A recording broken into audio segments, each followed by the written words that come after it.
What's up, people of YouTube? It's Shuit Gaming here, bringing you a PC build. It's going to be a £600 PC build, so let's get right into it. So just before we start, I just want to say that I've got all the prices off PC Part Picker.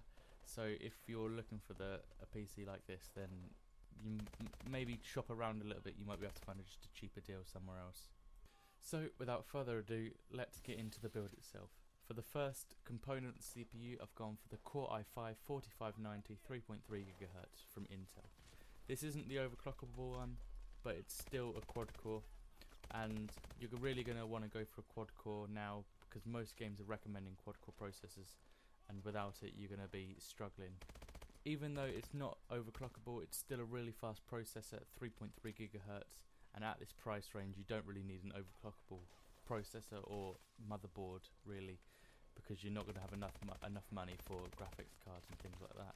This processor you will be able to do a little bit of light video editing, but it really excels in gaming, and that's basically what you're going to be using it for. The next component I've selected is the motherboard, and I've gone for the ASRock H97 Anniversary ATX LGA 1150 motherboard. It's £70. It's a great motherboard for a really cheap price. It has a H97 chip, meaning that you can't overclock it, but in this budget and going along with the processor that I've selected, it won't matter anyway.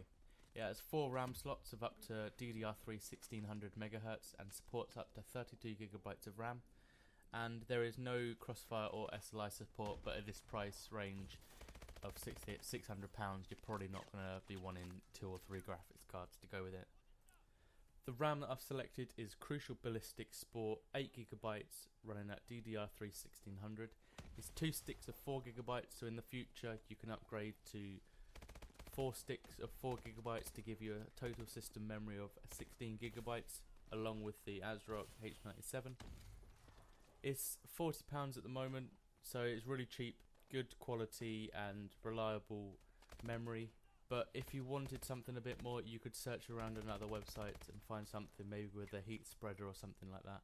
But for this build of £600, I've gone for the Crucial Ballistix Sport memory. For mass storage in this build, I've gone for the Western Digital Caviar Blue 1TB 3.5 inch 7200 RPM internal hard drive.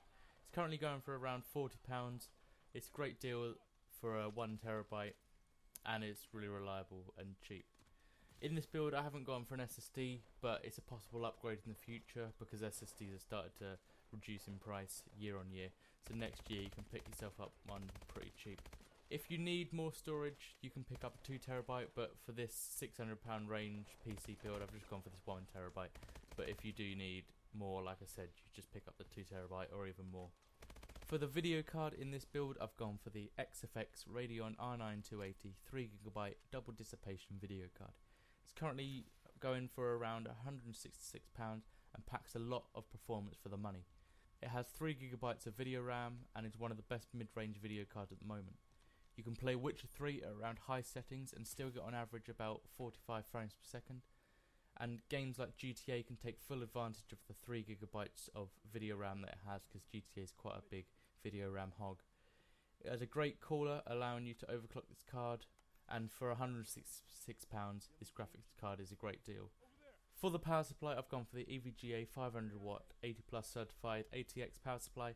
It's on the market for about £33 and it's 500W. We're not going for a Crossfire or SLI, so there's no point getting much more than 500W, and 500W is going to be able to power your system nicely, and at this cheap price you can't really go wrong with it.